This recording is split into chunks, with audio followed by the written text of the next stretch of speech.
This world has become a strange hell filled with monsters invulnerable to ordinary weapons. The only hope for humanity is a select few with superpowers. The strongest among them was our MC, K, but even he is not almighty. And when he was betrayed by an organization and trapped with dozens of monsters, he died. Fortunately, he regressed back in time to before the apocalypse. He was reborn in the body of a baby, retaining his knowledge of monsters and his main power, which allows him to absorb the powers and abilities of the monsters he kills.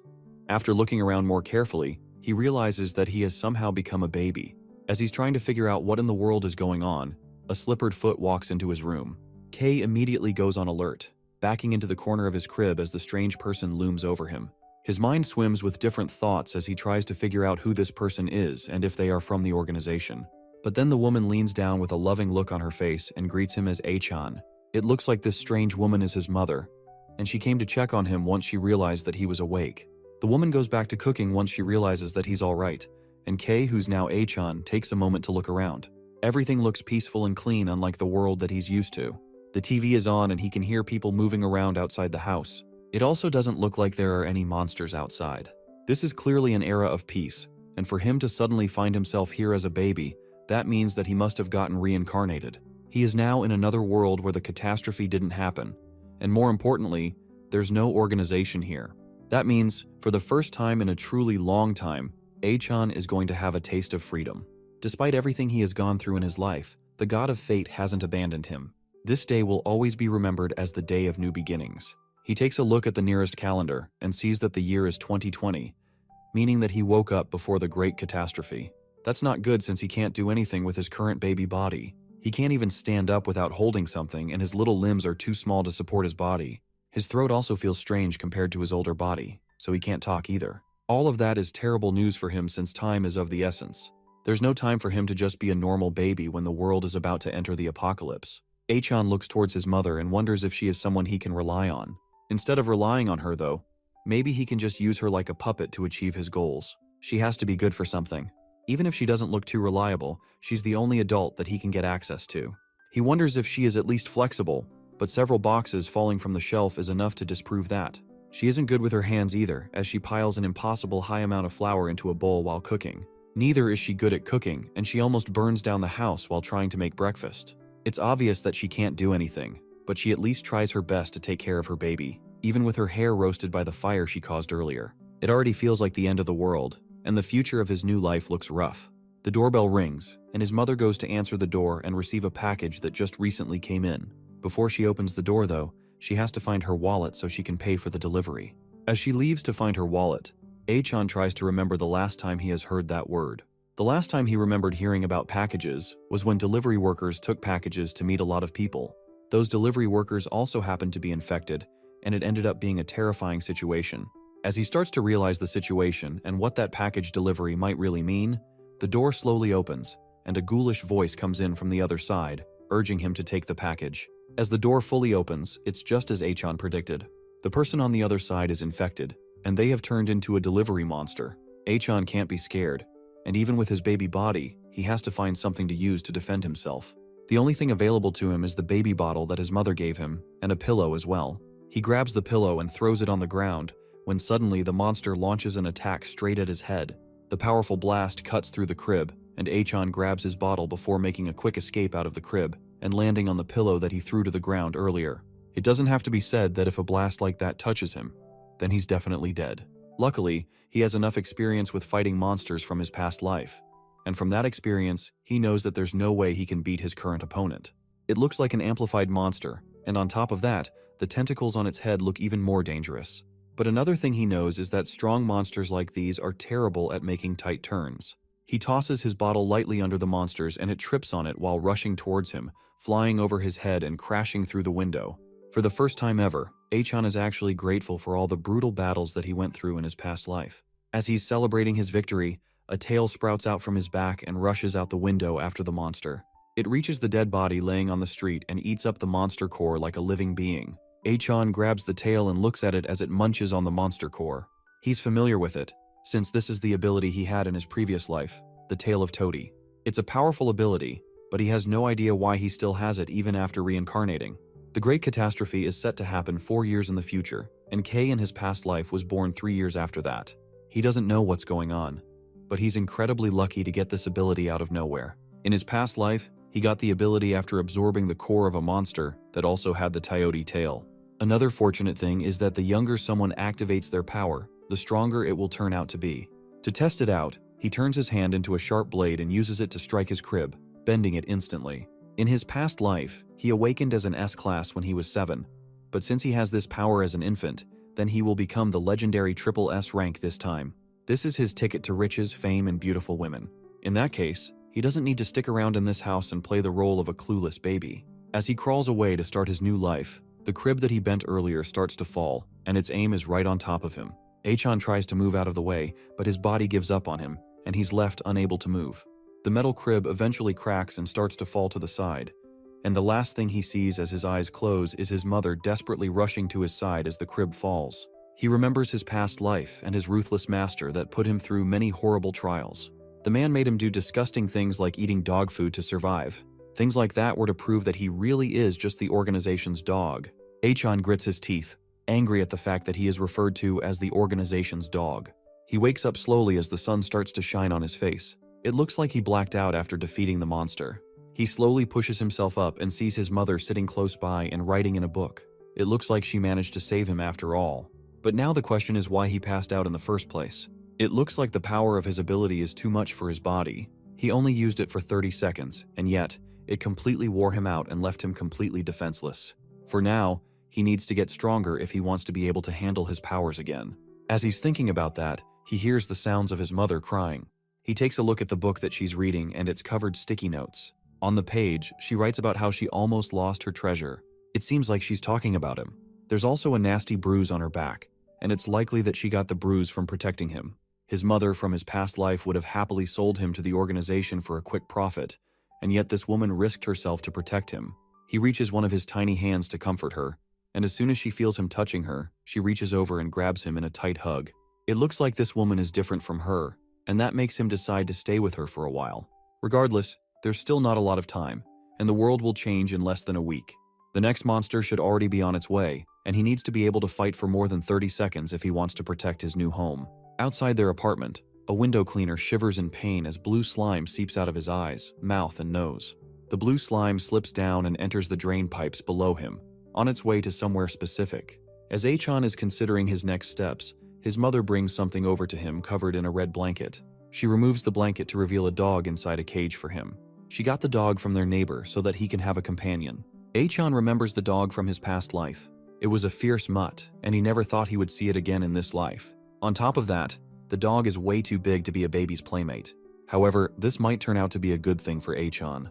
His mother might be a bit ditzy, but it looks like she can be useful sometimes after all. If he trains the dog right, then it can end up becoming a strong ally, and it can even grow into a means of transportation. Having a big dog might not be so bad after all. His mother smiles at the little grin on his face. It looks like she made the right decision, and it at least made him happy. She leaves the two of them to play while she goes to do some more chores around the house. Achan stares the dog down as he wonders what he's going to do with it.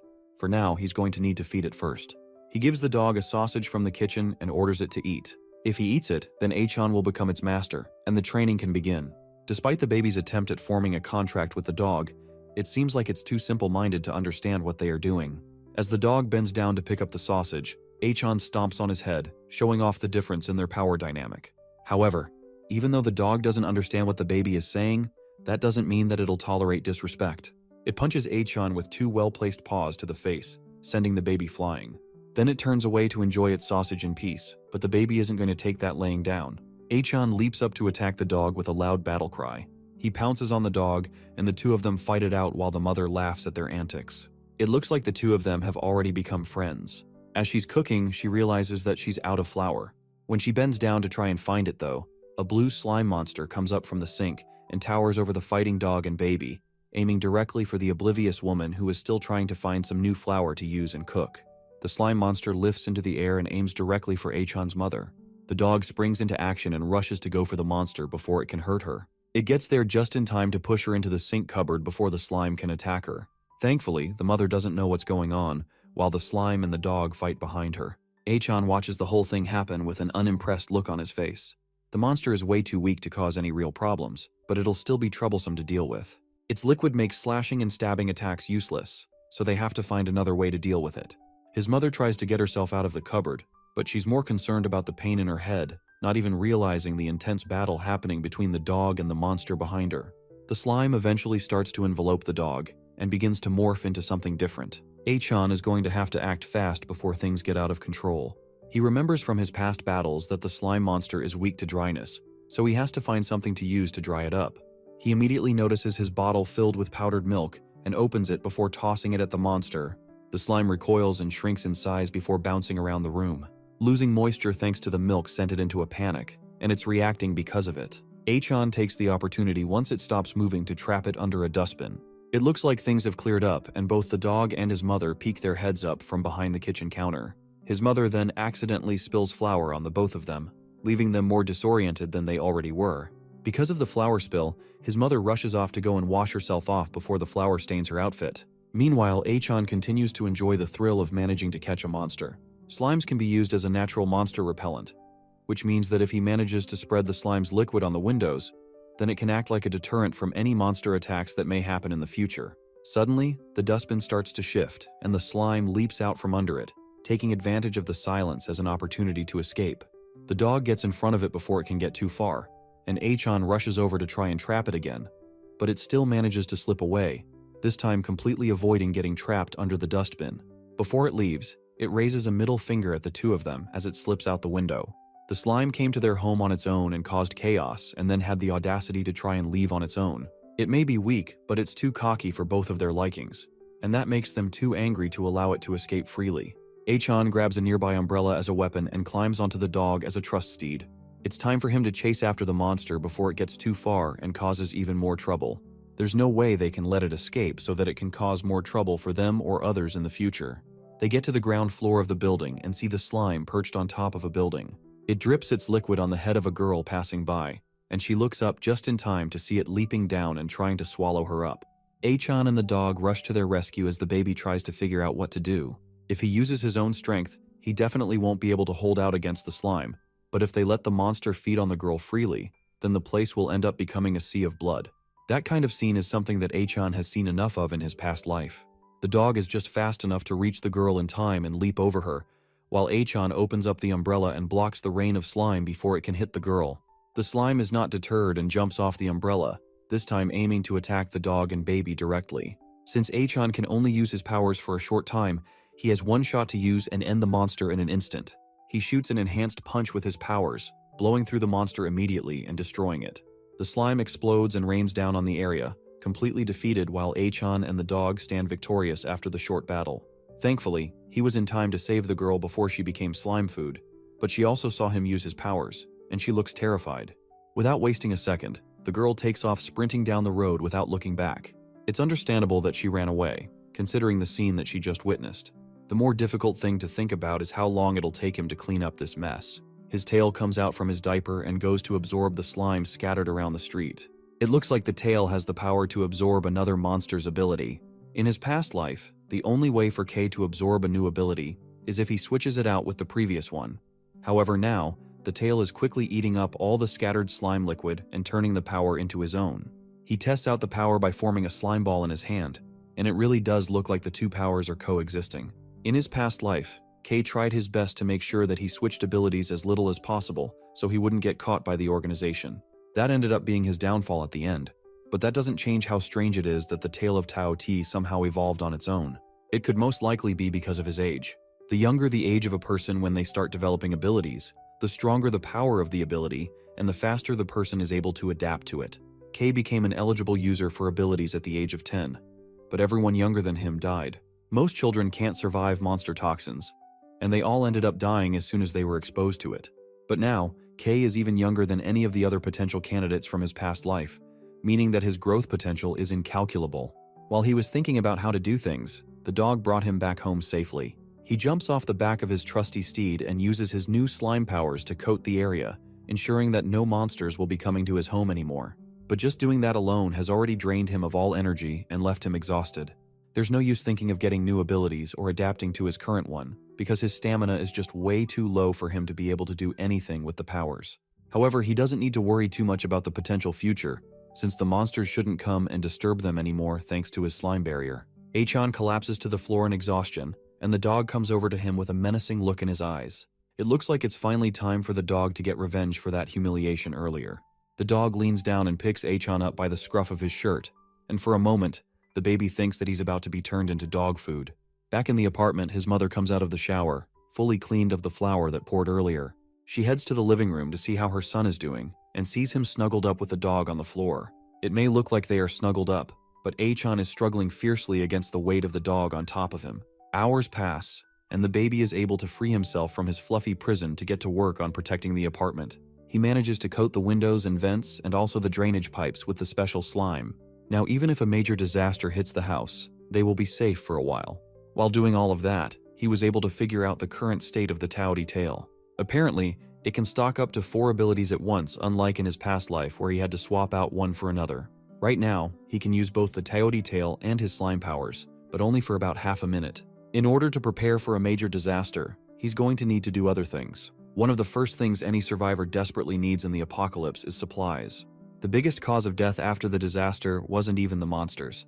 It's the starvation caused by disrupted logistics, which eventually led to the desperate scramble for supplies. If someone can manage to stockpile on supplies early on and avoid the conflict altogether, that person can even create followers and have people on their side during the most dangerous parts of the disaster. Achan will need to prepare it as soon as possible, but as a baby, there's a limit to what he can do.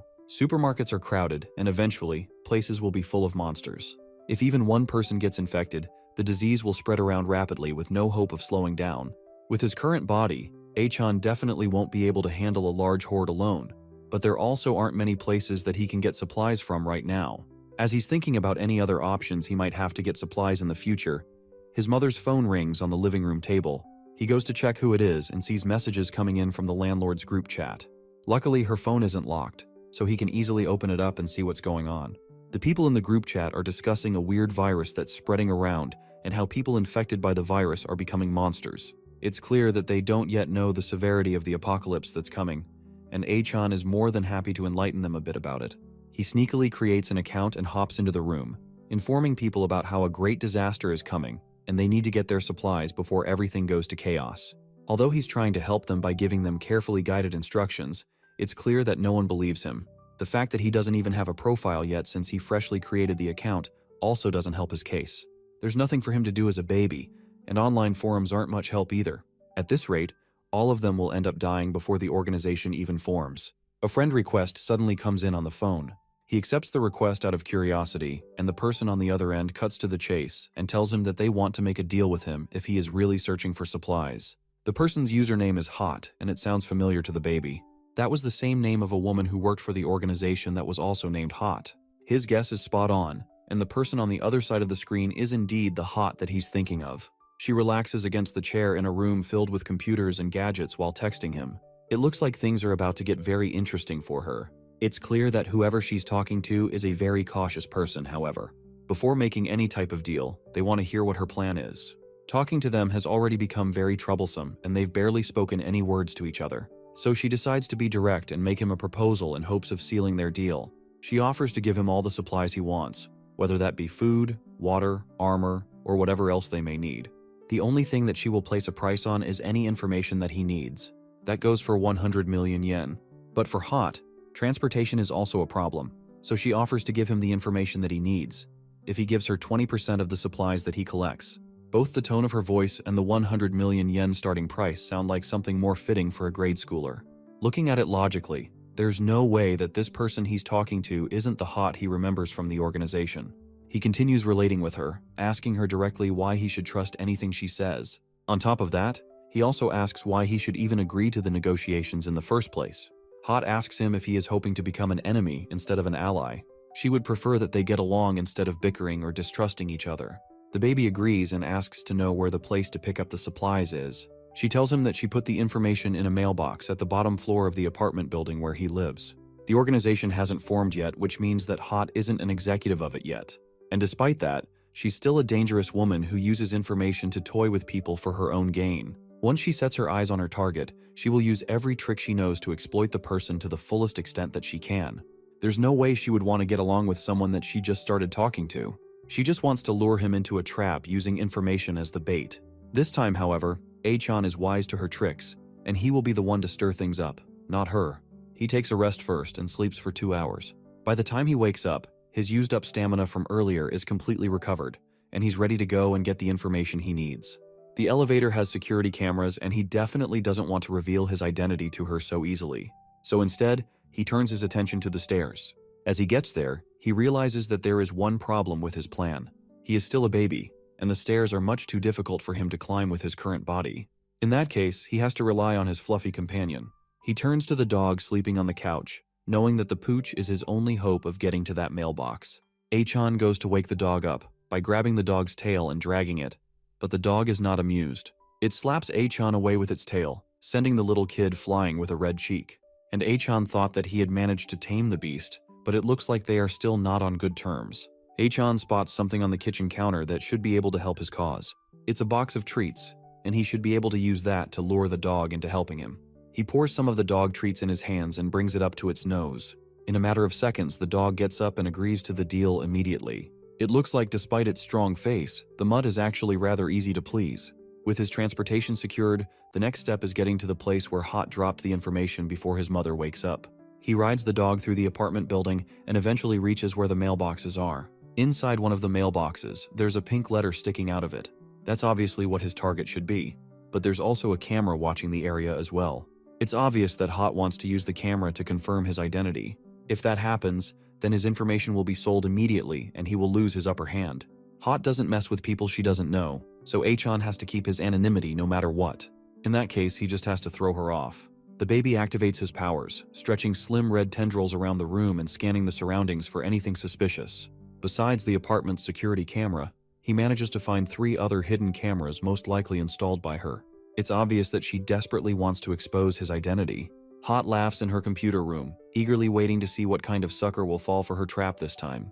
However, without anyone getting close to the mailbox, she receives a confirmation from the person that she's been speaking to that he has already collected the information. She desperately looks through the camera footage, but the only thing she sees on the feed is a dog idly standing beside the mailbox. Little does she know that behind the dog is the target of her annoyance, sneakily trying to read the letter without her knowing. He managed to figure out where the camera's blind spot was, and used his furry companion to hide and read the letter subtly. He grabs the flyer from the mailbox and rushes away without being seen. The flyer points him to a clearance sale deal in a supermarket within the area, and that's most likely where he needs to go. As he reads through the flyer, Hot anxiously blows up his phone, asking him to reveal who exactly he is. He taunts her back by telling her that he will reveal his identity if she gives him 100 million yen. That angers Hot even more at the fact that whoever this person is, they are clearly underestimating her, and she wants to make sure that they regret it. She activates a spider surveillance system hiding within a drain and orders it to scan the entire building. The spider-looking device is equipped with a camera, as well as being dustproof, waterproof, and resistant to temperatures, magnets, high speed, and electric shock. The spider makes its way towards Achan and the dog, but it's immediately stomped by a pair of fluffy slippers coming down the stairs behind them. Hot cries out in pain as her $30 million robot is destroyed in a matter of seconds. The person responsible for destroying it is his own mother, and she came down to look for them after not seeing them for a while.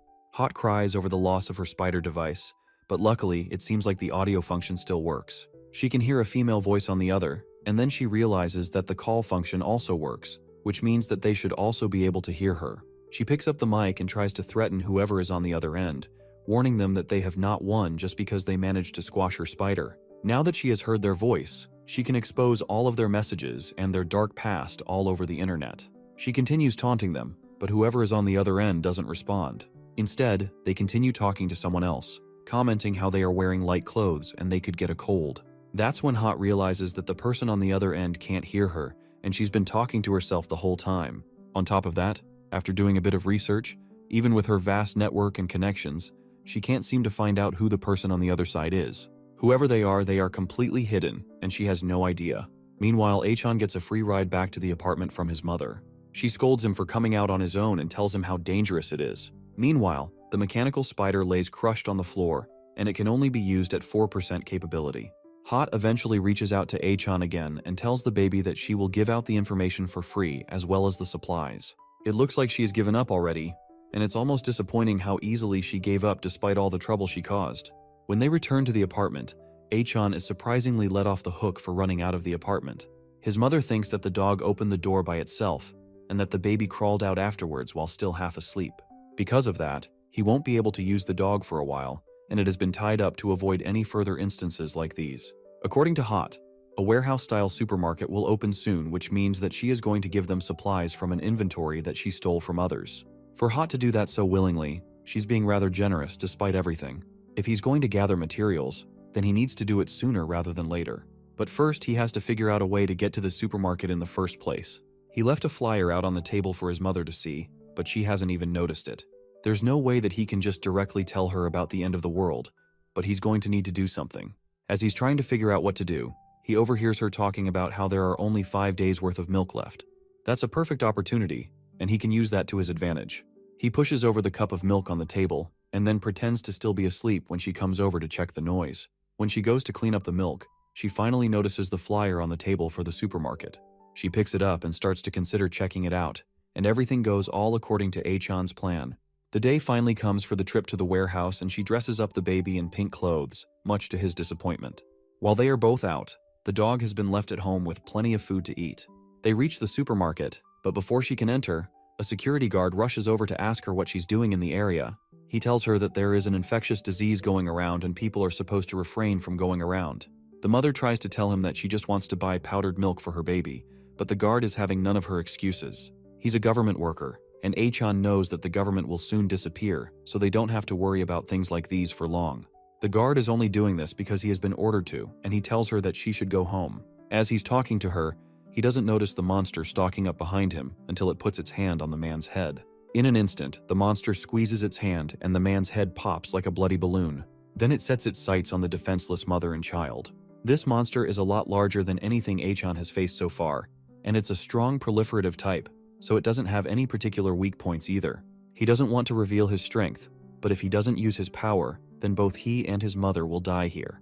There's no time to waste, and he's about to spring into action, but his mother plucks him out of the stroller and tries to make a run for it. Achan knows that running away is useless since this thing is a whole different species. It's way faster than a human, and his mother has no hope of escaping on foot. As the monster gets closer to them, Achan notices a case of fire extinguishers on the wall, and then he uses his powers to break the case. It explodes and covers the entire area in gas. The sudden cloud is enough for Achan to squeeze out of his mother's arms and attack the monster, sending it flying away and crashing into a wall. He has about 30 seconds, and until the dust settles, to take care of this monster. In that 30 seconds, he is going to need to settle the fight with this monster before his mother notices what's going on. His mother has passed out because of the sudden attack from the monster, so he has to make sure to take care of everything before she wakes up. Luckily for him, she's unconscious from the earlier impact, but there's no time. The proliferative type has its core in its head. If he can manage to strike its head, then it will definitely die in one hit. However, the monster is still unharmed even after the strike he gave it earlier. Achan has to make sure to finish off the beast in one blow before it can get back up and hurt him or his mother. There's no shortcuts he can use like all the other times. This time he's going to have to fight it head-on with his own strength. Thankfully, he can at least stand this time and doesn't have to crawl around. The monster takes the initiative and jumps towards the child, but Achan is able to dodge out of the way before it can take him down. He then uses his ability to slice up the monster with thin strands of his toady ability. He didn't manage to take out the monster, but he at least managed to make it bleed after that heavy attack. Things don't look so good right now, but Achan is sure that the one who is going to win is him. He rushes off to attack the monster again, this time sure that he can at least hold his own against it. Thanks to his small body, he is able to easily dodge most of its attacks, and uses the string from his toady ability to swing around its body and wrap around it. Then once he lands, he pulls the string, once again cutting through it instantly. It seems like he has the upper hand, but he still needs to strike the monster in the head to defeat it. Luckily for him, with a body as large as that, it makes it difficult to aim for a fast-moving baby. It also can't use its full strength because of how fast it's forced to move.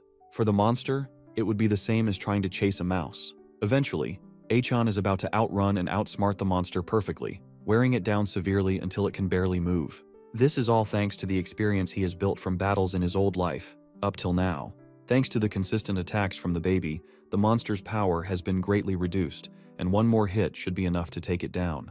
He can't get too smug though, and although the monster has been severely weakened by the constant attacks, it uses all of its strength to grab one of the spikes from its back and chuck it at the baby with incredible strength.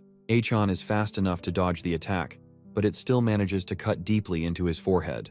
He hops away, putting significant distance between him and the monster before it can launch another one of those attacks.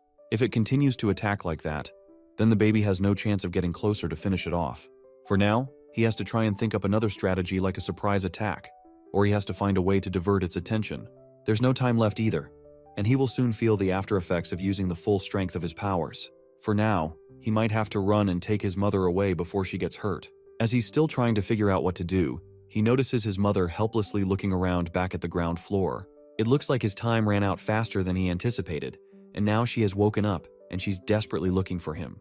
As she searches around for him, she comes face to face with the monster and stares up at it in shock. Instead of running though, she reaches into her pocket to get something, and Achan desperately yells for her to run away because she definitely won't be able to take on the monster by herself. But as the protagonist's mother, she definitely has some tricks of her own. From her pocket, she pulls out a stun gun and shoots it at the monster, zapping it with intense electricity and causing it to freeze up. It may be unorthodox, but this is exactly the diversion that the baby was looking for. Achan leaps off the building towards the streets below, right as the monster recovers and swipes at his mother, sending her flying backwards. As she falls to the floor, conveniently looking away from the monster, Achan comes descending from the skies with a massive attack, intent on taking out the trash once and for all. The monster looks up just in time to see a baby with a massive buildup of energy on its leg coming down at it at high speed. The attack connects right on the monster's head, breaking it apart immediately and killing it instantly. His mother is still on the floor, unconscious as the baby walks up to her to check on her condition. As much as he's not too fond of her yet, it would have been way more dangerous for him if she wasn't there trying to protect him. Not only did she come to try and save him despite the danger, she also risked her life to save him. There's still a lot of training she has to go through before she can be useful to him, but it seems like he can at least trust her. As he thinks that to himself, the after effects of his power come crashing in, and he collapses beside her, losing his consciousness as well. When he wakes up again much later, he has a bandage on his head, and a strange, red-eyed man is fixing up a new diaper for him. Achan doesn't recognize the stranger, and his immediate form of self-defense is to pee on the man to try and scare him away. His mother quickly rushes to apologize, hoping that the strange man doesn't get offended. He wipes the pee off his face, accepting the fact that he most likely just scared the kid, and that's why it happened. He then asks her if she's getting along with the dog, and it looks like his mother is familiar with the man. The man is most likely the former owner of the dog, and he thanks her for taking care of the mutt.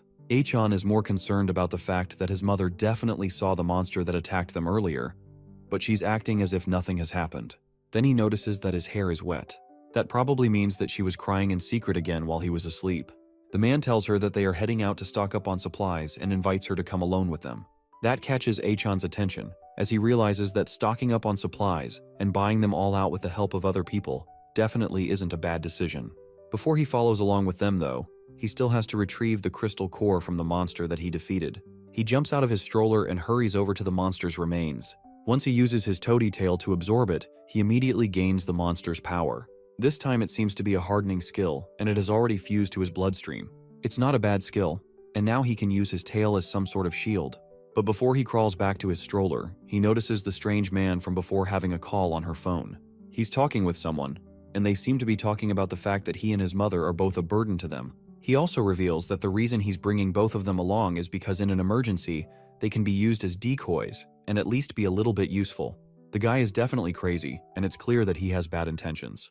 He tells the person on the other side of the line to take another vehicle and grab more supplies. As Achan listens in on the conversation, he accidentally bumps the truck he's hiding behind, and the man quickly turns around, ready to attack anyone that's eavesdropping on him. The man comes up to him, but he's clearly expecting to see someone threatening and instead sees a little baby, which makes him let his guard down. The man pats Achan on the head and asks him how he got all the way there. Then he gets back on the phone and tells the person on the other end that the baby heard their conversation. But he doesn't care about it since he's just a baby. On top of that, since Achan is just a baby, killing him won't be a problem. The baby bends his head anxiously after realizing that the guy is completely insane. They all pack into a car and his mother secures him into a child safety seat at the back. Then they prepare to set up, with the man and 3 other people in the car. Achan doesn't trust the crazy man to be the driver, but there's nothing he can do about it. If he could at least use his power, then he would be able to crush the crazy man in an instant and prove who is stronger. The others in the car get acquainted, and his mother tries to start a conversation by offering some snacks to the others. It's incredibly strange that these people seem so calm despite everything that's going on. Achan starts to wonder if they have even seen footage of the monsters, and why anyone would even go outside at the moment. The man starts the car and waves to the person at the compound that they are staying at as they leave. Achan realizes that their lack of awareness is probably a kind of self-defense. After all, even if people see monsters or corpses, it doesn't always mean that the world is ending. All they can do is act normal and try to hide their fear. As they continue to drive through the town, Miss Ling brings out a box of sandwiches to share with everyone in the car. The people in the car are all residents from the apartment building that Achan and his mother are staying at. There's his mother Ling Yingyu, a resident of room 502. Then there's Den Ku, a resident of room 103. And finally, there's Ryu Kaisen, a resident of room 104. His mother continues to offer snacks to the others in the car as they drive to the supermarket. Ryu Kaisen asks his mother how she's managing to raise a child on her own, despite how tough it is. After all, she's young and beautiful, and it doesn't seem like she's working either. It's also dangerous to go outside with a child. His mother originally considered leaving him at home, but she has noticed that whenever Achan is left alone, he starts to act crazy. She had to bring him with her after giving it a lot of thought. Achan subconsciously tries to tell his mother to stop talking as she sighs while thinking of all the chaos that has happened because of her child over the past few days. One of the men at the front is Chin Minoru of room 504. The driver comments that Ling is useful in a fight, especially since she managed to take down a large monster with her taser gun. They also brought the dog as well in the truck that's following them, so they have some extra attack power if anything were to happen. Achan's mother doesn't remember what happened, and she doesn't realize that it's her child who did all the work. As they continue to drive through the town, the driver realizes that something is wrong. There should be more monsters around, but the place is surprisingly empty. Suddenly, he notices someone running on the road, clearly looking for help. As she's running through the road, looking for somewhere to hide, the wall of a nearby building bursts open and a hand reaches out for her. Then she is suddenly overrun by several monsters all at once. The driver tells them to hold on tight as he tries to maneuver the car to avoid a collision with the monsters and the girl. The car and the truck both drift to avoid the small crowd of monsters, and they manage to move by safely. The dog barks loudly in the back seat as the monsters crowd over the girl and pull her to the ground. She cries for help as the monsters pile on top of her and attack her. Today has been really hectic from the moment Achan and his mother left their house. They are surrounded by monsters, and Achan takes a moment to analyze the situation they are in. The bug-headed monsters surrounding the car all have sting marks on their necks. The handler of all the monsters must be some type of cyborg. The parasite handlers are parasitic-type monsters, and they have the ability to turn humans into cyborgs. Their power isn't much individually, but in large numbers, it's a different story. And as long as the handle runs around, the cyborg monsters will just keep multiplying. The best thing they can do is find a way to escape immediately. The rest of the bug monsters that aren't piling on the poor girl from earlier start coming towards the car to attack those inside. They are way too close for the driver's liking, and in a matter of seconds, one of the monsters manages to break through the windshield. Achan looks around and knows that it's definitely possible for them all to survive this situation, but he needs to drive them off quickly before they become overwhelmingly large. Unfortunately though, he can only use his powers for 30 seconds, and if he wastes all of it here, then it's all over. He looks around the car and wonders if any of the passengers is able to fight. Ryu desperately looks out of the car at the girl who's getting beaten and devoured by the monsters. She cries for the other in the car to stop wasting time and save her. That immediately pisses off Achan as he realizes that she's going to be a burden to them going forward. Instead of trying to figure out a way to help everyone, she's crying for everyone to save her. They might as well leave her because it's not like she's useful in a fight. Chin Minoru tells them that they shouldn't go and save the girl. She already has the same wound as all the other monsters on her neck, meaning that she's most likely already a lost cause. Chin Minoru clearly has sharp eyes, but he's probably too old to be of any use in a battle. But he might at least be strong enough to carry supplies. The driver asks if they should charge into the mess, but if they are going to charge in, then they should deal with the monsters first before they all get wiped out. Achan doesn't like that idea because it seems like he's trying to get them all killed. They can't rely on the guy when it really counts. The person driving the truck behind them is most likely the same. Den Ku picks up a hard object from somewhere in the car and announces that he will go and help any way he can. He looks like a wimp, but he might also be the kind of character that surprisingly goes berserk out of nowhere. He's trying to say that he's not scared, but it's clear that he's not reliable at all. It looks like there really isn't anyone in the car that can take down the monsters surrounding them. His mother reaches into her bag to get the gun that she was using earlier. Once Den hears that she is going outside with her gun, he decides that he doesn't need to go anymore. As they are all talking, a sharp object suddenly stabs into the car, going straight through Den's chest. Then he suddenly tosses out of the car like a rag doll. Then sharp claws dig into the side of the car, and a different insect monster peacocks its terrifying head into the car and immediately stabs a claw into Ryu, killing her immediately. It looks like this is the main body of all the cyborgs. It must have been hiding somewhere, waiting for the right time to pounce. Since there's no one in the car that's reliable, it looks like the baby is going to have to step up and deal with this situation. Before he can get up though, a sharp stinger heads straight towards his mother. He's not fast enough to stop it before it gets close to her, but instead of the stinger stabbing her, it unexpectedly stabs the car cushion instead. They look to the front of the car to see Shin Minoru unexpectedly holding the monster back. Shin Minoru realizes that this person must be the boss of all the monsters. The monster turns around and tries to stab him in the face, but he grabs the stinger and breaks it instead. It's clear that this man is something else entirely since he managed to take down the boss of all the monsters with his bare hands. The monster screams as he stabs its own stinger into its neck. Then, as the monster's screams eventually fade, it dies off, and Shin Minoru drops its dead body off, making it fall down to the street floor. As he wipes the blood off his face, he complains about how old he is becoming. Meanwhile, Achan looks on in adoration as he realizes that the old man is a total powerhouse. But then he realizes that the fight isn't over yet. The monster on the ground has a second phase, and they can't let their guard down yet. Achan doesn't know who this old man is, but just aiming for the heart isn't enough to kill the monster. Just as he expected, the monster starts to rise up again, and it's clear that it's about to attack again. He doesn't have a voice to talk, so he only has one way to warn the old man before things get bad. He cries out as loud as he can, causing the old man to look behind him and narrowly dodge a sneak attack from the insect monster. The old man has seen this before when he was still in the Special Combat Division. He immediately realizes that the monster won't die by stabbing its heart. That explains why the man seems to be so strong. He worked in the Special Combat Division, and that's why he has training to deal with monsters like these. The man jumps out of the car to attack the monster and bring it down. It looks like it won't die easily from simple methods, so Shin Minoru decides that this time, he will use all his energy to crush the monster once and for all. He grabs the monster by its head and slams his knee into its face, causing the skull to crack immediately. Just from the little fighting that he's doing, it's obvious that he has refined battle knowledge, and for him to make the decision to go for the head came very quickly. He should have realized sooner that the old man was from the military, and that he has special skills beyond the others in the car. In his past life, when he was the organization's dog, even though the military was already wiped out by the time he started going on, he heard rumors that after the government collapsed, the military became the largest force resisting the monsters.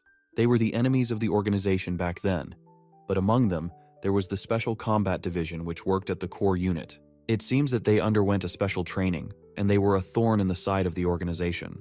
Thanks to the man's efforts, they can finally go to the supermarket and get the supplies they need. His mother initially suggests that they head home too, but Shin Minoru immediately shuts the idea down and tells her that if they go home, something else might happen, so they need to keep moving forward. It looks like they finally have a reliable person on their team, but now Achan has to figure out how to get this guy on their side. Maybe he can send out a fake military command, or he can blackmail Hot to make her send some insider info, or he can just cling to the man and force him to protect them.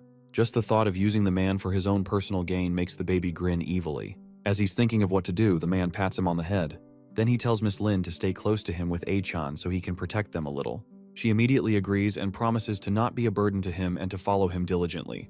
He tells her not to expect too much from him, and he just wants to help them. She thanks the man for his help earlier in taking down that boss monster, but he tells her not to mention it.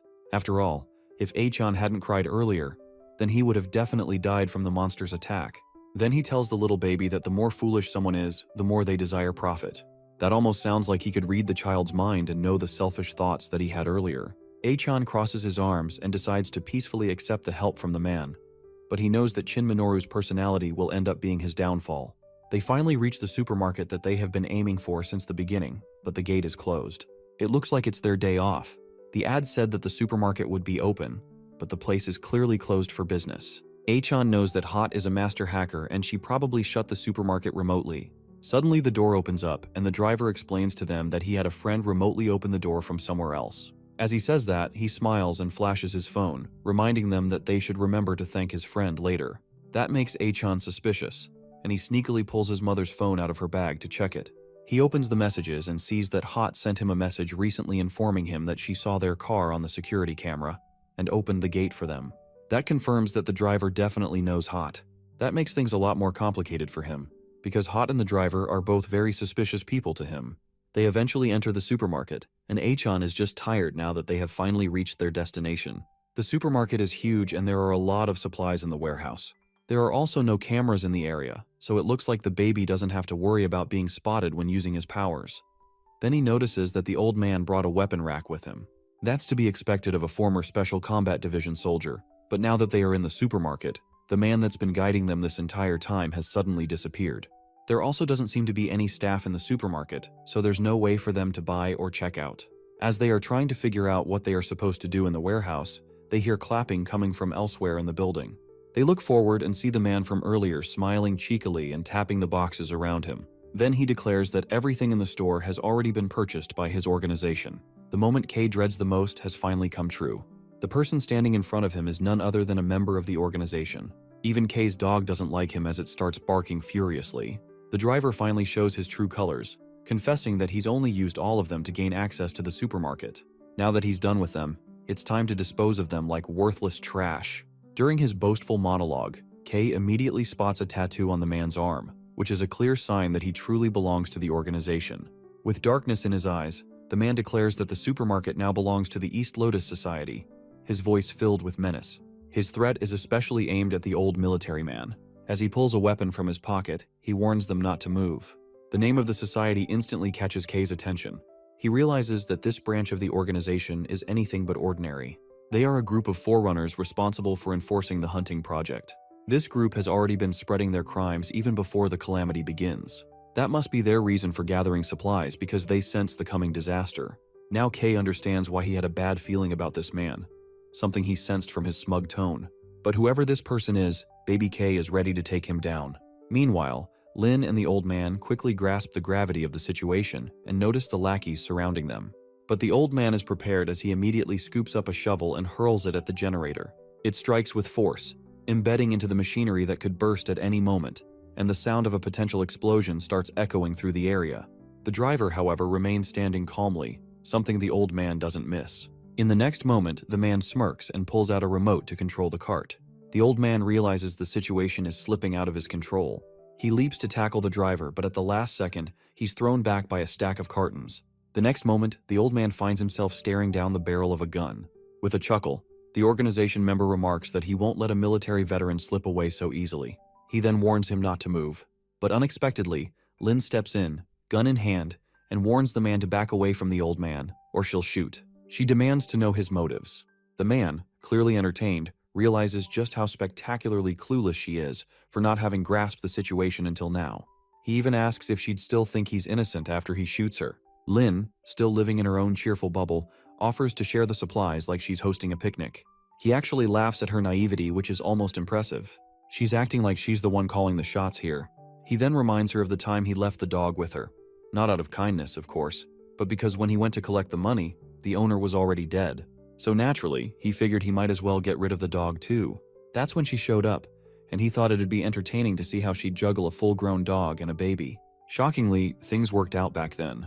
But now, with his gun ready, as he rejects the idea of sharing the supplies, there simply isn't enough to go around. The next moment, all his lackeys point their guns at them. The boss declares that weaklings like Lin should die. This moment triggers a memory in Kay, when he was under the control of the organization, left with no choice but to eat rats just to sate his hunger. Back then, he was looked down upon just like this. He snaps out of his reverie when his dog gets ready to attack the goons. Kay immediately throws the slime at the generator, which causes blackout. The next moment, darkness swallows everything, and the boss shouts for everyone to stop shooting until they can find light. At the same time, the boss raises his gun. Seizing the opportunity, Kay activates his power and is about to punch him when the old man suddenly intervenes, kicking the boss instead. Both Kay and the old man look at each other in astonishment. Kay understands that it's his bad luck to be seen by the old man, who is part of the military. Eventually, they might consider him a monster, and there's a real chance he'll be turned into a research subject because of his powers. As expected, the old man is thinking along the same lines as he is wondering whether Kay is a monster. Just as he prepares to attack, the baby Kay immediately leaps and settles on an upper rack, right in the old man's blind spot. The old man switches on his flashlight. Kay had also planned to turn on the light, but he's wary of the old man. He scoffs, realizing he has no choice now but to take the old man down first. However, his plan is interrupted by a sudden noise that alerts everyone. People look up and spot a slime that distracts the entire group. With a smug smile, K takes his usual seat in a trolley and prepares to enjoy the show. To his astonishment, the slime transforms into a doppelganger of the old man. It attacks him, and soon everyone finds themselves fighting against their own clones. The old man, too, braces for battle against his double, cursing under his breath at this new disaster. Lin is terrified to see her perfect clone standing right in front of her and pleads with it not to come any closer. Her voice draws the old man's attention. He glances back and sees Kay crying nearby while his clone tries to climb into the trolley. The old man assumes he must have seen this clone before. That means our little dude's plan is working perfectly as he's now shedding crocodile tears, just waiting for the old man to swoop in like a knight in shining armor. As expected, the old man immediately attacks the clone when it tries to reach Kay. However, he grows frustrated when the clone reforms itself effortlessly, thanks to its slime-like nature. Realizing brute force alone won't work, he hurls his shovel aside, deciding it's time to adopt a new strategy better suited to dealing with monsters like this. He opens his armory box and pulls out his gun. Meanwhile, Lin manages to defeat her clone using an electric gun, because electricity being a known weakness of slime creatures. Kay also defeats his clone through a relentless barrage of attacks, another known weakness. In the end, the old man destroys his clone using raw firepower. But the battle isn't over yet. Another slime clone launches itself at Lin, only for the old man to shoot it at the last moment. However, the creature is still alive, trying to refcur him, but the old man continues to fire, determined to finish it off. He may not have killed it completely, but he's definitely done some serious damage. But at the same time, the boss also gets back on his feet, ready to attack, just as the old man remains occupied, fighting off the slime. Kay curses under his breath, while frustrated by the situation. He can't use his powers openly. Doing so could expose his secret. He's taken by surprise when the boss suddenly grabs him and takes him hostage, warning Lin and the old man to drop their weapons. What the boss doesn't realize, however, is that he has just made things more convenient for our clever boy. Kay silently activates his slime power and takes control of one of the boss's lackeys. That lackey then unseals a grenade, and in the next moment, a massive explosion rocks the area. Though the boss survives the blast, he still has Kay in his grip. Kay, however, uses the chaos to his advantage as he spots a first-grade crystal core and quickly snatches it with his tail before anyone notices. The boss, badly shaken and nearly killed in the explosion, rushes into another room and slams the door shut behind him in a desperate bid to protect himself. Inside the room, several more goons are waiting. The boss declares that it's time to move and orders them to prepare the car as they're getting out of here. The goons immediately begin to comply. At that very moment, our boy notices another tattoo, this one etched into the side of the man's neck, revealing his name. Now everything becomes crystal clear to Kay. This person is none other than the true boss of the organization, Lai. He's the one who turned Kay's life into a living hell in his previous life. Back then, however, Lai always wore a mask, which is why Kay never got to see his face. Who would have thought he'd get the chance to witness it now, as a baby no less? Kay's baby glare is so intense that Lai actually feels it and even scolds him in annoyance. The next moment, a red mist begins to fill the air around them. This is called a crimson dust, which is a dangerous phenomenon in this catalyst-infested world, hazardous to any human being. Those who come into contact with it either die or mutate into monsters. That explains why, just moments later, several of Li's lackeys begin to transform into grotesque beasts and charge toward them. But Lai, in his usual cruel fashion, decides to use Kay as monster bait. Without a second thought, he tosses the baby into the room with the creatures and flees the scene, leaving him behind. Kay, as usual, understands the plan well, but he's ready to unleash his true power even with a witness present. He pulls the core from his pocket and activates it. In the next moment, he transforms into a full-grown fighter, primed for battle. The overwhelming monster charges at him, but his tentacles intercept the attack without hesitation. Now fused with the crystal core, his abilities reach a new height, so enhanced that the monsters around him barely register as physical beings anymore. Another creature attempts a laser strike from its eye. Without flinching, Kay advances straight through the beam and pierces into the creature's body. He's almost amused by how easily he can control his body. His tentacles now move with deadly grace, slicing through the monsters like vegetables on a chopping board. Meanwhile, Lai watches the scene unfold with growing horror. Confused and shaken, he fails to grasp Kay's identity, having missed the transformation from infant to warrior. One look at his pale face tells Kay everything. He knows Lai doesn't recognize him yet. That makes it all the more satisfying. Kay moves forward, his eyes dark with purpose. There's no hesitation now. The moment for revenge has finally come. Even terrified, Lai immediately prepares to defend himself. He pulls out his gun and fires at Kay. Fortunately, Kay is faster than the bullet itself. Though the body he's transformed into isn't his original compared to his infant form, The speed and agility it offers are on another level entirely. As K closes the gap just an inch away, Lai assumes he must be a monster. But our boy doesn't give him the chance to speak. In one swift motion, he hurls Lai across the room and slams him into a corner. Now coughing up blood, Lai mumbles something about a story he once heard from someone, but now sees was true. K briefly wonders who that person could be, but he doesn't have time to dwell on it. Lai suddenly pulls out a syringe and injects himself with a strange drug. Within moments, his body begins to shift grotesquely, morphing into a monstrous form. Watching the transformation, K immediately realizes the truth that long before the Great Catalyst, the organization had already been experimenting with this drug, a formula designed to turn humans into monsters without stripping away their sanity. As the monster grows, K is visibly terrified. It lunges at him immediately, and though he barely manages to block the attack, he quickly retaliates with his tentacles. But from that single clash, he realizes his opponent is no ordinary threat. The monster continues its relentless assault, striking at him with silver tentacles, which K narrowly dodges. Just by observing its movements, K understands this creature was meant to trap him from the very start. A chill runs down his spine as he recognizes that this is the same monster that killed him in his past life. But this time, he's not the same person. He's not that helpless version of himself anymore, and he has no intention of dying to the same beast again. With renewed determination, he evades each attack with sharp focus and defiant energy. Then suddenly, a powerful explosion erupts against the monster. As the dust settles, K sees the old military man reloading his guns with bullet, which he has stolen from the East Lotus Society. The irony isn't lost on him. The old man is using the bad guy's weapons for a good cause. Meanwhile, K tries to process the sudden shift in the battle. The old man is targeting the giant eyes monster, which is apparently Lai, still disguised in his monstrous form. Watching the tides turn, K can't help but grin widely. The game is changing, and this time, it's in his favor. Lai remembers the time he joins the organization, when one of its representatives lures him in by warning about an impending catastrophe in the world. She makes it sound like joining the organization is the only way for him to survive. Then she hands him a drug as a gift for joining, while adding that it can help him uncover his true nature. At the time, as he looks at the medicine, he isn't convinced by her words. He thinks he already knows his true nature well enough. But once he takes the injection and awakens his monstrous side, he becomes convinced that she was telling the truth, because he is born into a monster that thrives on exploiting other people's weaknesses. For example, when he is just a kid, he tells a fat lady that her husband is cheating on her. When she gets angry, he adds as proof that he heard her husband calling her an ugly sleeping piggy a little while ago. The woman, who might be already insecure about her figure, immediately believes him and becomes furious with her husband. After getting hit, the husband decides to divorce her. When he leaves, she is devastated by her own perceived ugliness. And like a guardian angel, Lai lures her into his trap by promising to introduce her to people who definitely won't bully her. This is how he exploits people's hearts, by gaining their trust, then draining them later. His scamming nature has turned him into a con artist, a monster in human skin. That's why he is now born as a level 4 monster, Trickster Lai.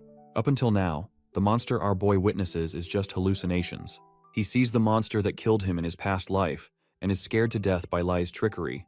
Meanwhile, Lai decides not to waste his energy, and waits for the right moment to strike back and win in the end. Suddenly, he is struck by a bullet and startles to see the old man ready to fight him again. He is frustrated by the old man's long life and immediately attacks him.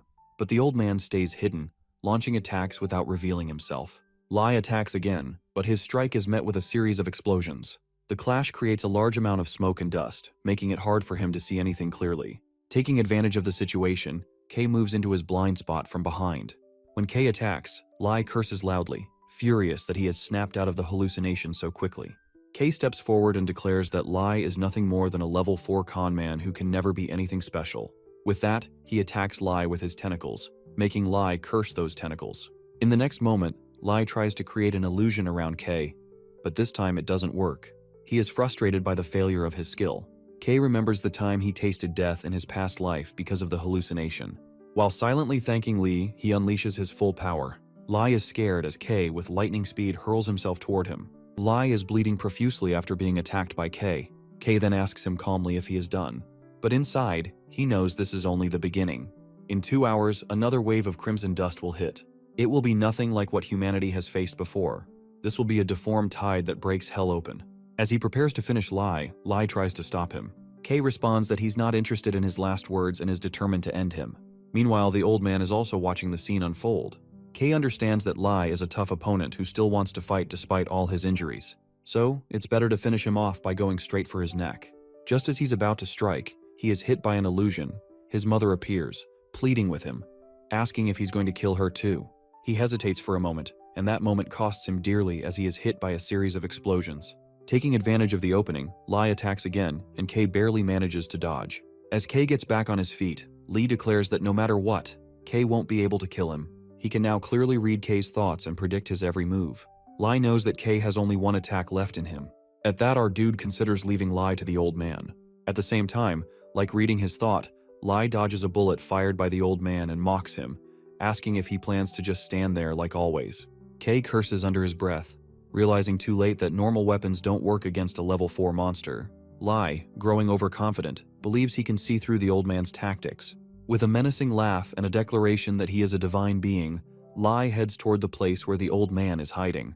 But as soon as he reaches the spot, a grenade planted by the old man explodes the moment Lee steps in. Seeing Lee injured, Kei compliments the old man's sharp instincts. Then he wonders where the old man has gone. As if in response, the old man appears behind Lee and is about to attack, but Lee dodges at the last moment. Lee prepares to counterattack, but Kei calls out his name to distract him. The sudden interruption startles Lee. Grinning, Lee asks Kei if he wants to know about his future. While he is momentarily distracted, the old man shoots him. Suddenly, a vision penetrates Lee's mind as he sees himself dealing with weaklings, people who are beneath him. Kei is showing Lee a future where he is always the loser, always useless in the end. Kei tells him that this is his fate. Furious, Lee grabs his head and denies the claim. Another vision flashes that he's bowing before others in a pathetic stance. He refuses to accept this future. Enraged, he lashes out wildly, but in the end, ends up injuring himself. The next moment, they all stare in disbelief as Lee has cut off his own head. Watching the scene unfold, Kei grins. He has finally fooled the greatest con man of all. As Lee's head flies from his body, he once again glimpses Kei's memories. His eyes widen in fear as he sees the monster standing before him. The next moment, his severed head hits the ground, and he screams for Kei to get out of his mind. He yells at Kei, declaring that this is what the warning about the baby truly meant. The old man glances at Kei, his attention piqued. Lee continues, his voice strained that Kei is the egg of calamity, startling both Kei and the old man. Lee warns that by starting this revolution, Kei has forfeited any chance at a normal life. From now on, the organization will hunt him relentlessly. Before he can reveal more, another gunshot rings out and Lee is silenced by a bullet. Kei and the old man turn quickly toward the source. A new figure steps out from his jeep, calmly explaining that if one doesn't kill their enemy in time, they will become their own enemy. The moment Kei realizes the man is from the military, he goes on high alert. The newcomer calls the old man teacher, crediting him for the very lesson he just spoke. His name is Captain Lee On, but he is more famously known as the Snow Wolf. Before the student and teacher exchange greetings, another monster comes up behind Lee On. Without even flinching or moving, he kills the monster. Our guy, who is watching from behind the box, is astonished to see it. At that moment, the old man asks Lee On to be there on purpose because he intends to go home and look after his grandchild. While taking out his phone, Lee On pleads with his teacher to return to headquarters, as they are in a state of emergency. He then shows him a picture of his granddaughter, who is safe and sound. He reminds him that the military needs their commander. While listening to this, Kei immediately realizes that this old man is none other than the top commander of the military. Then Lee On asks the old man whether he wants to confirm his granddaughter's safety. The old man agrees to go with him. Meanwhile, Kei is scared and unsure of what to do. When he moves, it draws their attention. Before a moment passes, Lee On is already on him, gun pointed. Fortunately, Kei has already transformed into his baby form. Lee On suspiciously asks whether he is the monster he saw a little while ago. Kei, meanwhile, is scared to death, wondering if Lee On is going to shoot him. But the old man steps in, informing his student that he is the one who placed Kei there. While scooping him into his arms, he whispers to Kei to keep pretending. With that, Kei starts crying like a baby, which he literally is. Lee On comments on how well he goes with the baby. Suddenly, our boy senses a strange aura coming from Lee On, and looks at him closely. In that moment, he wonders whether he has seen him before in the organization. Later, Kei is placed in the nursery with the other babies. When the nurse places him in the crib, Lee On tells her to go back, and she complies without question. While pretending to sleep, Kei listens to all of this and wonders about the whereabouts of the old man. He also wonders about the place he's in. Suddenly, a baby starts to cry, drawing Lee On's attention. At first, he smoothly comments on the baby's energy and asks him to be quiet, but then his tone shifts as he uses his skill to make the baby fall asleep. Meanwhile, our boy is witnessing all of this, eyes wide in horror. He remembers that Lai On is quite an important figure in the organization, with the codename Tank. Not only that, he possesses a very rare and formidable ability in which he can exploit and explode the blood in anyone's body at will. He knows that Lai On has used his skill on the baby, which causes oxygen deprivation, making the baby unconscious rather than fall asleep naturally. He is someone K knows he must be cautious of, especially after his earlier attempt to kill him. Now Lai On is moving toward our baby. Meanwhile, K is thinking about his own abilities, which he has awakened too early, considering the organization has only just started. He wonders whether he is already one of the compatible few to awaken his powers before the end times. At that moment, Lai On decides to inspect K and tells him to be quiet. K holds his breath the entire time. As soon as Lai On moves away, K lets out a sigh of relief. Before leaving, Lai On comments on how fun it is. As he leaves, K glances around to make sure he's really gone. Then he immediately jumps to his feet. He recalls Lai, a con artist, someone who can manipulate minds. K has abilities like god-level absorption, which create a barrier in his mind to protect his thoughts from Lai. Now, to protect himself against Lai On, he tunes his blood flow, slows it down, and allows the fake blood to be automatically absorbed. After observing it, he looks around at the other kids and wonders whether they are also the Calamity Eggs. It's not like he isn't familiar with the term. He has heard it in his past life. But due to his lower status back then, he never had access to that kind of information. Still, he believes Lai On must know something about it. He then analyzes the situation with the military, which was eliminated in his past life by the organization. His thoughts drift to the old man, who clearly doesn't trust Lai On, since he wanted to personally check on his grandchild. He also wonders about the inspection Lai On performed on him. There are too many thoughts swirling in his mind. Then he remembers his mother and his dog, but he quickly jerks those thoughts away. He's not in a situation where he can think about others. Right now, all he needs to focus on is his escape plan. He tries to open the door with his ability, but he can't use it. He remembers the crystal core he obtained earlier, which he used to fuse the ability called Dark Shadow. But during the fusion process, he can't use many of his abilities. Currently, he can only use Dark Shadow and God Barrier. The latter helps him resist mental attacks. But Dark Shadow is too powerful and risky to use in his current situation. So, he decides to wait and understand the intentions of those around him before using his powers and risking exposure. So far, pretending to be just a baby has worked well for him. Suddenly, he notices something emerging from another crib. He looks down at another baby, whose legs are turning into tree branches. So, this baby must be another compatible one like him. Then, he notices several other babies with different kinds of abilities. He remembers, in his past life, these babies were always locked away. Now he understands that they are all placed somewhere similar to where he is now. Suddenly, a tree vine scoops him up. When he tries to break free, he can't. He wonders for a moment whether he should use his abilities now or not. But his thoughts are interrupted by another boy who helps him break free. It turns out to be a little boy, who advises him to just pretend to sleep. So now he should just behave. Kay is taken aback to see that the boy is just 5 years old and has already mastered his abilities. Suddenly, he curses under his breath as he hears a sound behind him. The boy immediately escapes, disappearing from sight. Kay turns to see nurses entering the room for inspection, and he quickly pretends to be asleep on the floor. The head nurse instructs everyone to gather every baby. One of them notices him lying there and scoops him up as well. As all this unfolds, Kay wonders what's really going on here, and what they plan to do with him. After a while, the nurses place all the babies on the floor. He slightly opens his eyes and sees nothing but darkness surrounding them. A chilling thought crosses his mind that are they going to be made to fight to the death? It wouldn't be surprising, as this was a trend in the organization during his past life. He also senses the presence of someone from the organization nearby. Slowly, he begins to crawl as other babies also start getting up. When he looks up, he spots Lai on the upper floor. Before he can process anything else, he sees a monster moving toward a baby. At first, he guesses that these babies are going to be prey for the monster, as he remembers there were no babies in his past life. Then he notices that the monster is restrained by chains, but that doesn't mean they're safe now. He guesses the restraints are only temporary, and the monster is likely to be unleashed later. Everyone around him is also afraid to see it. The boy from before steps ahead, scoops the crying baby from the monster's vicinity, and places him far away. Looking around at the babies and Lai on, he now concludes that they've all been gathered here to fight the monster in order to forcefully awaken their abilities. The purpose of gathering these babies here must be the organization's plan known as the Hunting Dog Plan. After Lai, the plan is entrusted to Lai on. At that moment, Lai on reveals he was just pretending in front of his teacher. Then, he politely asks everyone not to disappoint him and presses the button to start their test.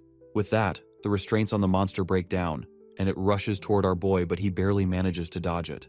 In the process, his ear gets injured. He looks at the monster, which might be second grade.